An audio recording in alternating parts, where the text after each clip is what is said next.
Many of the images of Islam in North America are ones of fear.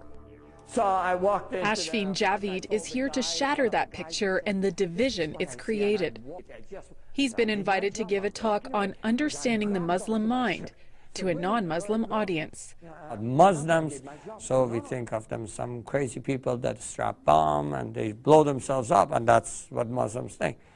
They think about Muslims, and so with that, my goal is to help people understand how Muslims are anything but that.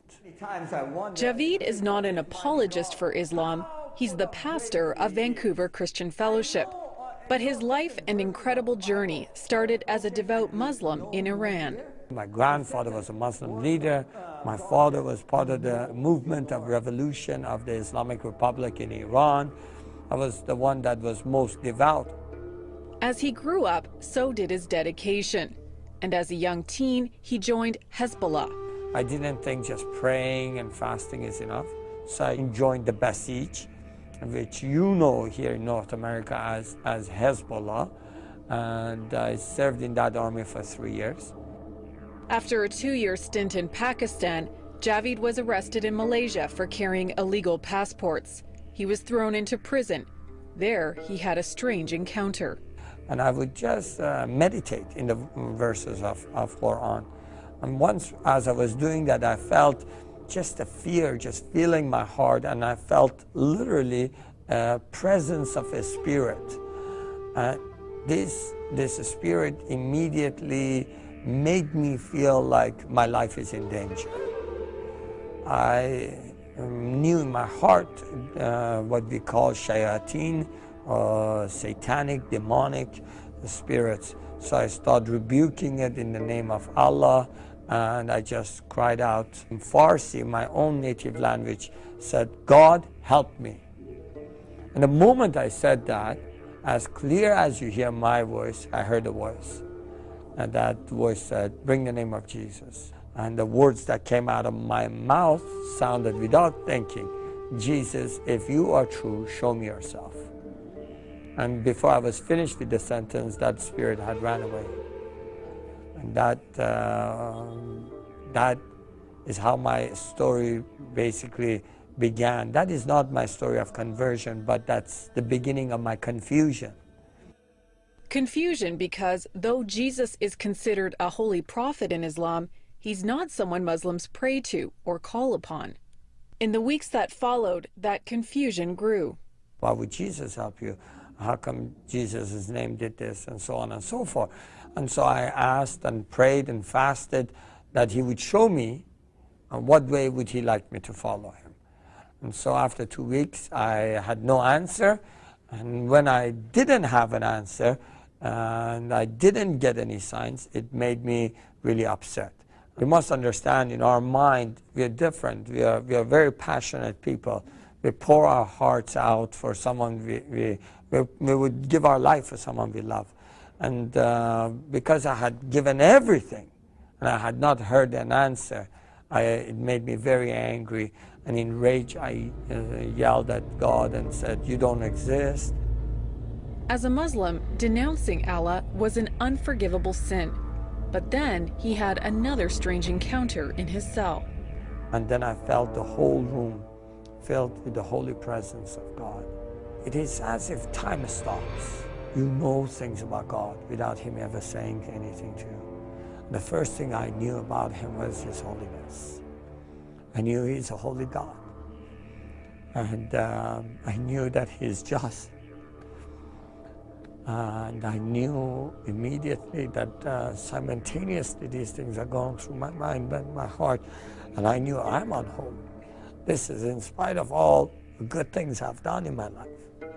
I knew that I have sins in my life, and I knew that he's just and he must judge me, and because of his justice, I deserve death.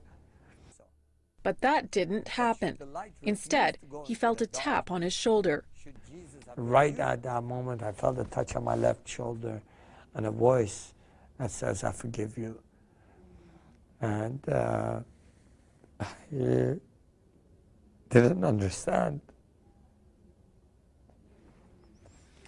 I did not understand how could that be possible, because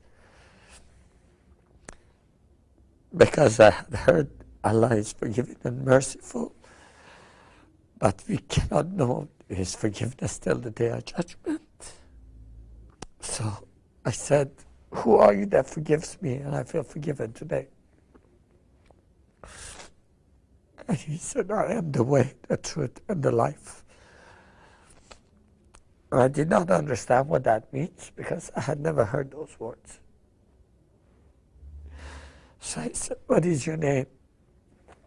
And he said, Jesus Christ, the living God. I fell onto the floor, and I just wept. He told his fellow prisoners what happened. Some shunned him, others followed him to faith. But Javi knew he needed more than his story, so he prayed for a Bible. His answer came through a fellow prisoner. Then he reached out from his bags and said, this is for you, this is what you have asked for. And I looked at it, it's a book, there's nothing written on the cover, but I knew it's a Bible.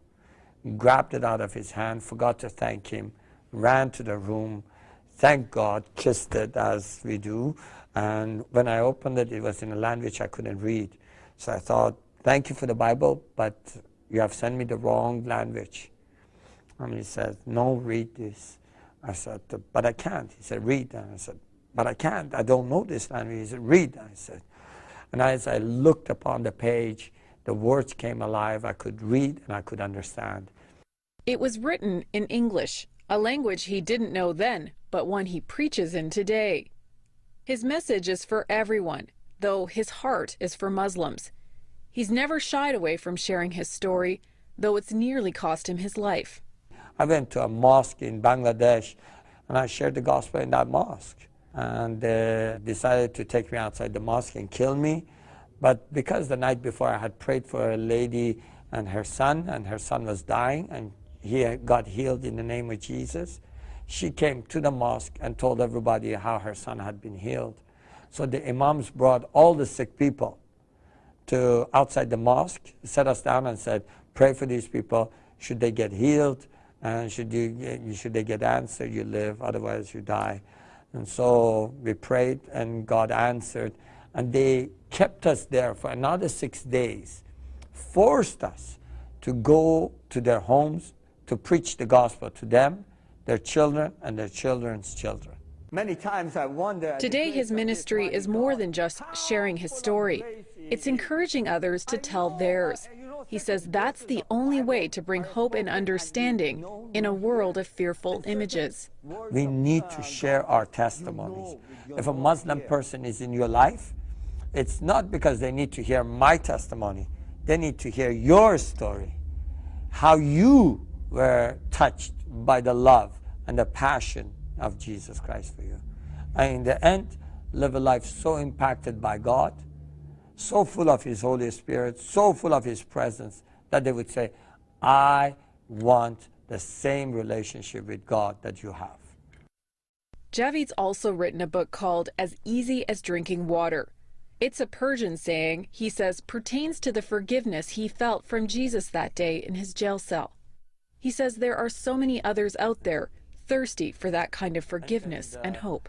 The sons of Ishmael are crying out because they are thirsty. They are thirsty for life. And Jesus is the living water. And you and I are the bearers. Out of us shall pour out the living water. But if we are afraid of them, we will not go close enough. Should I be the rock in their desert, and should Jesus flow out of me, their thirst will be satisfied. In Toronto, Denise Lottie, 100 Huntley Street.